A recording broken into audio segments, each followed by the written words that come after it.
No vídeo de hoje, vamos falar sobre ética empresarial e função social, com base no artigo escrito por Yuri Natan da Costa Lanes. Aspecto introdutório. A ética é construída por uma sociedade com base nos valores históricos e culturais. Do ponto de vista da filosofia, a ética é uma ciência que estuda os valores e princípios morais de uma sociedade e seus grupos. Quando falamos em ética empresarial e função social, temos um leque de responsabilidade que a empresa tem com a sociedade. Por isso, deve-se fazer uma abordagem mais estrita sob a ótica do aspecto jurídico, onde irá criar uma linha de raciocínio, buscando a resolução de como funciona a essência da ética, a fim de entender sobre o positivismo jurídico, elencando relações de ética empresarial e o direito, juntamente com o amadurecimento, no qual vai se estruturar a função social da empresa. A relação existente entre o Estado, sociedade e empresa é insegura. É necessário que se faça alguns esclarecimentos sobre pontos importantes que estão ligados à ética e à função social da empresa.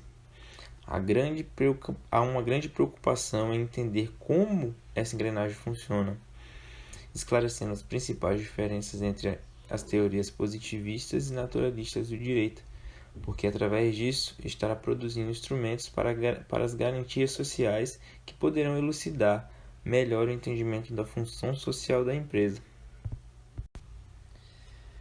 A ética empresarial é uma área da filosofia que trata do comportamento e dos valores de uma empresa e seus princípios morais dentro da sociedade.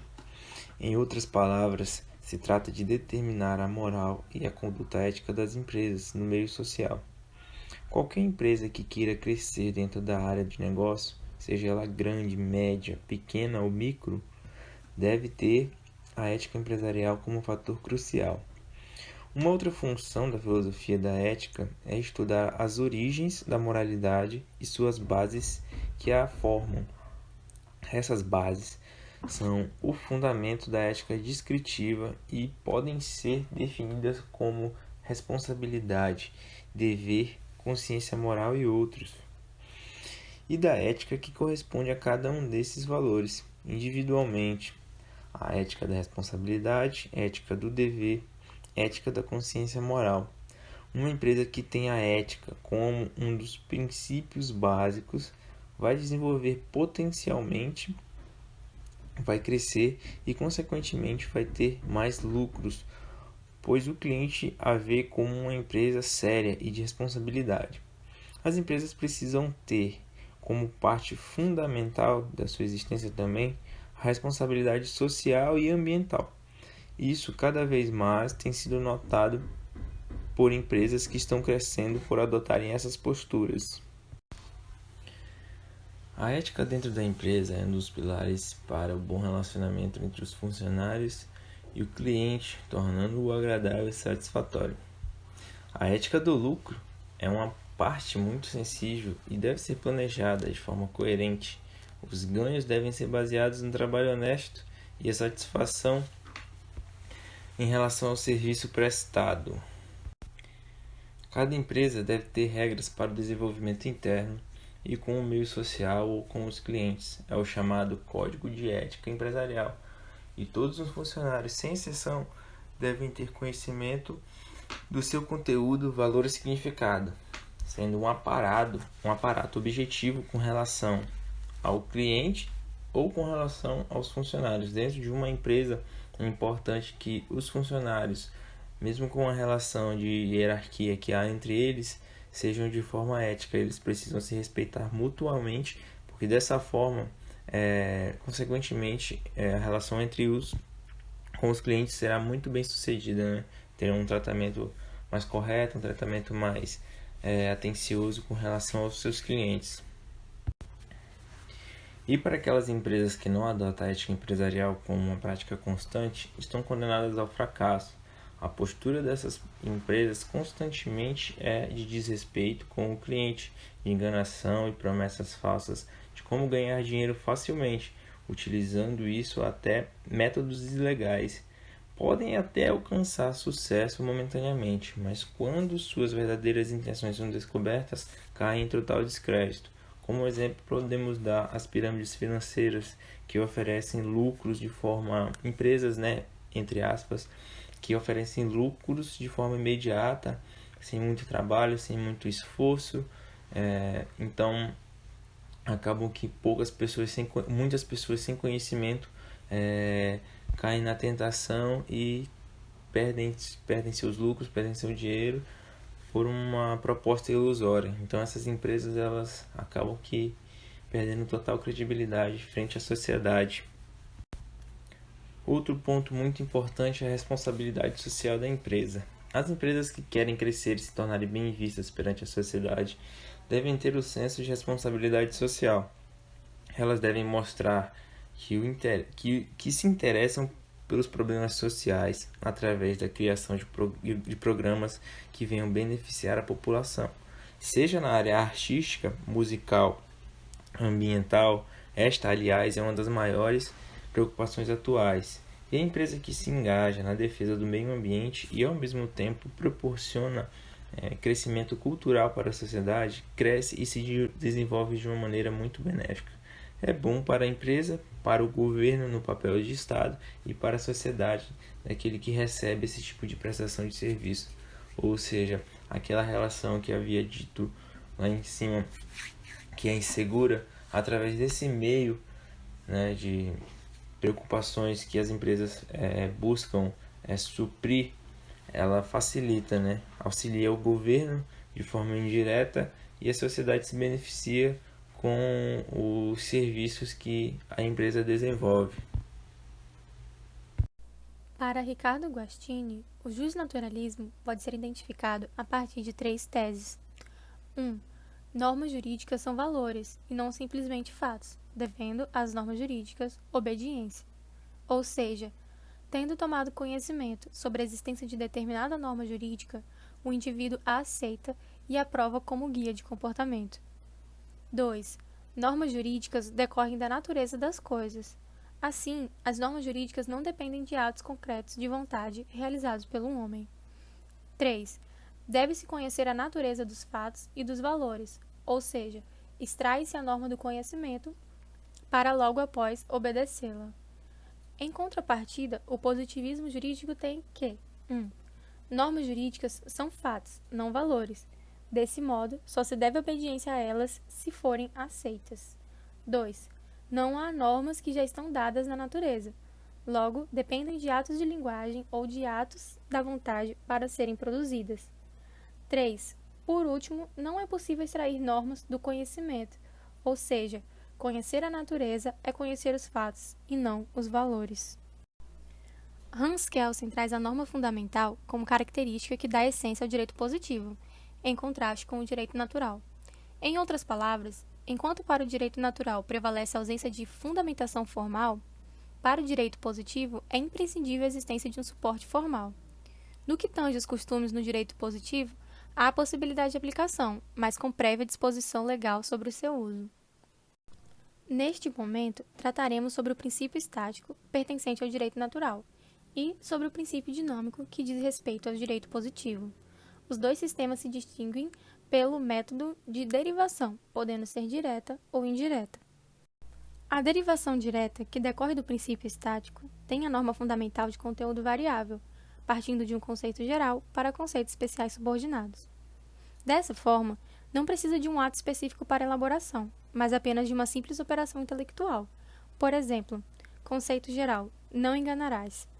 Desse conceito geral, decorrem 2 conceitos especiais. Primeiro, o comerciante não deve ocultar defeitos em seus produtos dos quais tenha conhecimento. E segundo, o comprador deve pagar o preço acertado no tempo combinado. Já a derivação indireta, que provém do princípio dinâmico, traz a norma fundamental como responsável por conferir o poder de criar normas a uma pessoa ou vontade humana específica. Esse poder pode ser delegado, total ou parcialmente. Assim, o que compõe o sistema dinâmico é a linha de delegação do poder. Por exemplo, norma fundamental prevê que compete a X a elaboração de leis tributárias. Por sua vez, X delega a Y a elaboração de leis tributárias referentes ao imposto de importação. E, em seguida, Y delega a W a elaboração de leis tributárias referentes à importação de produtos da Europa. Ademais, é importante conceituar o positivismo jurídico como teoria. Para Lourival Villanova, o positivismo exprime a ideia de sistematização e unificação do direito, de redução de fontes materiais ou de fontes não formais a uma única fonte formal, que irradia normas e expressão da vontade geral por meio da lei. Já para Norberto Bobbio, a teoria do positivismo jurídico se baseia em 3 teorias pilares. São elas: 1. Teoria coativa do direito. Na concepção da teoria clássica, a coerção é tida como meio de se fazer valer a norma. Já na teoria moderna, é vista como objeto da norma em si. Assim, tem-se a coação como um conjunto de regras que objetiva a regulamentação do exercício da força na sociedade. Bobbio esclarece que passamos de um estado de natureza para um estado civil, onde o direito surge como instrumento que cessa o exercício indiscriminado da força individual, e estabelece modais para seu exercício: quem, quando, como e quanto. 2. Teoria legislativa do direito. Essa teoria trata das fontes do direito, sendo admitidas aquelas fontes aos quais um ordenamento jurídico atribui competência ou capacidade de produzir normas jurídicas. Aqui, a aplicação é baseada no princípio da prevalência de uma determinada fonte do direito, a lei, sobre todas as outras. Teoria imperativa do direito. Por último, a teoria imperativa se caracteriza pelo imperativo hipotético condicional. Dessa forma, para essa teoria, se impõe a prática de uma ação para alcançar um determinado fim. Por exemplo, se quiser A, deve realizar B, ou se quiser comprar remédio, deverá ir à farmácia. Quando falamos da ordem econômica na Constituição e da função social da empresa, precisamos analisar o artigo 170 da Constituição Federal. Este artigo diz o seguinte: a ordem econômica, fundada na valorização do trabalho humano e na livre iniciativa, tem por fim assegurar a todos existência digna, conforme os ditames da justiça social, observados os seguintes princípios: soberania nacional, propriedade privada, função social da propriedade, livre concorrência, defesa do consumidor, defesa do meio ambiente, redução das desigualdades regionais e sociais, busca do pleno emprego, tratamento favorecido para as empresas brasileiras de capital nacional de pequeno porte. O artigo 170 da Constituição une duas ideias que à primeira vista podem parecer contraditórias, quais sejam a livre iniciativa e a justiça social. Livre iniciativa está relacionada à liberdade econômica. É importante entender que existe uma garantia de legalidade, ou seja, uma limitação do Estado em suas ações contra a iniciativa privada. Proibição, portanto, de ingerências. Quando falamos de justiça social relacionada à empresa, é importante entender que a empresa contemporânea deve ser mais humanizada, ou seja, voltada para o interesse econômico, claro, mas também buscar atender aos interesses sociais.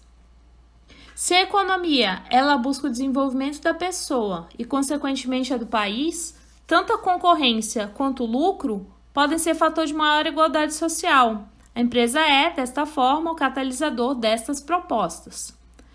O desenvolvimento da pessoa e do país são extremamente importantes. Outra coisa, a empresa ela vai sempre buscar o lucro, porque ela precisa desse lucro para se manter ativa e, consequentemente, conseguir manter os empregos que foram gerados. Quando falamos de função social da empresa, temos que entender que ela não está necessariamente ligada à ética empresarial. A ética empresarial tem como pilar de sustentação ser economicamente viável, de acordo com a livre concorrência. Já a função social, ela depende da edição e fiscalização de leis que dizem respeito à tributação, meio ambiente, consumidor, direitos trabalhistas e etc. Evidentemente que a ética empresarial não se mostra apartada dessa função social. A função social, ela é decorrência do princípio da função social da propriedade.